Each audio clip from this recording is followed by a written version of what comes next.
प्रार्थना करता हूँ, स्नान करें संगम में। शंकराचार्य जी भगवान के चरणों में भी प्रणाम करता हूँ। मैं तो निवेदन कर सकता हूँ, मानना न मानना उनका अधिकार।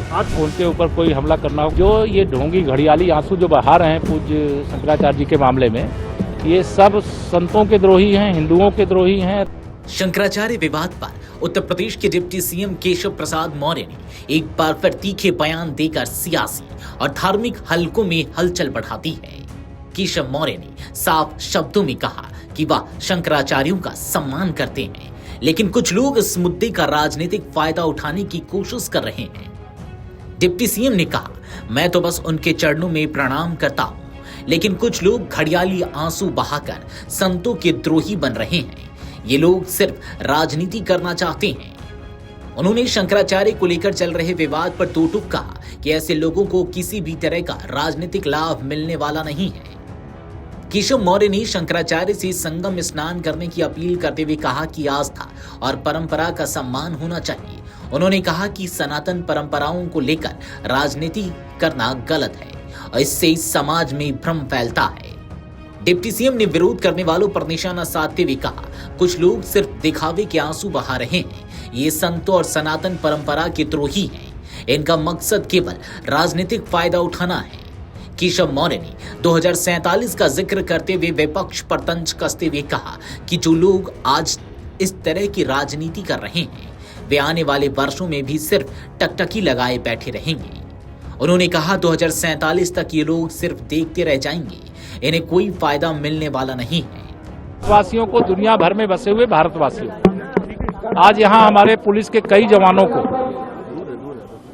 उत्कृष्ट सेवा का मेडल देने का भी मौका मिला, लेकिन प्रयागराज के दृष्टि से 3 हीरो यहाँ पर, जिनको एक प्रशस्ति पत्र और 1-1 लाख रुपए पुरस्कार स्वरूप, जिन लोगों ने वायुसेना का जो विमान क्रैश कर गया था और उससे पायलटों को सुरक्षित निकालने के लिए जो साहसिक परिचय दिए, उन्होंने प्रयागराज का नाम ऊंचा किया है, मान बढ़ाया, सम्मान बढ़ाया। वो अभिनंदन के पात्र, उनको बधाई देते हैं। और सभी आज जो संकल्प यहाँ पे गणतंत्र दिवस के अवसर पर दोहराया गया, सभी लोगों से यही कहूंगा कि हम एक राष्ट्र भक्त के नाते, एक राष्ट्र के सच्चे नागरिक के नाते अपने कर्तव्य का पालन करें और जो एक मतदाता के नाते लोकतंत्र में अपनी भूमिका है उसका निर्वहन करने के लिए मतदाता सूची का जो शुद्धिकरण का अभियान चल रहा है उसका हिस्सा बने, ऐसा मैं अपील करता हूं। और एक बार फिर से गणतंत्र दिवस की सभी प्रयागवासियों को, आप सब पत्रकार मित्रों को भी, प्रदेशवासियों को, देशवासियों को, दुनिया भर में बसे हुए भारतवासियों को बहुत बहुत बधाई। सर, आज गणतंत्र दिवस है और कल एक कार्यक्रम में सीएम साहब ने अखिलेश यादव को नाम लिए बगैर कहा था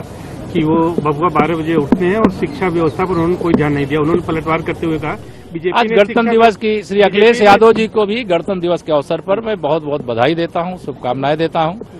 उनके ऊपर कोई हमला करना होगा तो कल करूंगा, आज छोड़ दे रहा हूं। शंकराचार्य जी आज जो है वो गणतंत्र दिवस शंकराचार्य जी के चरणों में भी, शंकराचार्य जी भगवान के चरणों में भी प्रणाम करता हूँ। लेकिन आज वो गणतंत्र दिवस मना रहे हैं, लेकिन वो अनशन उनका जारी है, क्या कहेंगे? मैं तो बस चरणों में प्रणाम करता हूँ, प्रार्थना करता हूँ, स्नान करें संगम में और बहुत सारे जो भारतीय संस्कृति को मानने वाले हैं, पूजने वाले हैं, वह इसका इंतजार कर रहे हैं। मैं तो प्रार्थना कर सकता हूं और मैंने प्रार्थना लगातार की। आपको आशीर्वाद दे रहे हैं, लेकिन आपकी बात नहीं मान रहे शंकराचार्य जी। नहीं, मैं देखिए, वो भगवान शंकराचार्य हैं, मैं तो निवेदन कर सकता हूं, मानना न मानना उनका अधिकार। आप जाएंगे मिलने उनसे? नहीं, मैं जाने। कई राजनीतिक नेता गए वहाँ मिलने उनसे। जो ये ढोंगी घड़ियाली आंसू जो बहा रहे हैं पूज्य शंकराचार्य जी के मामले में, ये सब संतों के द्रोही हैं, हिंदुओं के द्रोही हैं, राम भक्तों के द्रोही हैं, भारतीय संस्कृति के द्रोही हैं।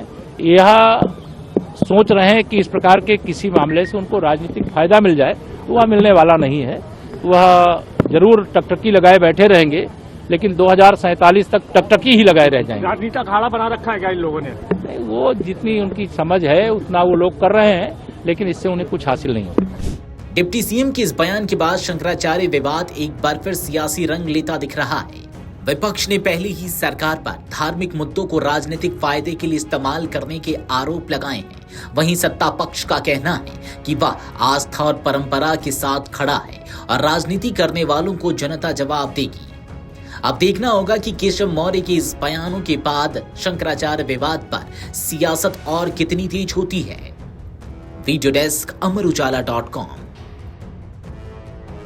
अगर आप ये वीडियो YouTube पर देख रहे हैं तो हमारे चैनल को सब्सक्राइब कर बेल आइकन दबाएं और Facebook पर देख रहे हैं तो हमारे पेज को लाइक करें।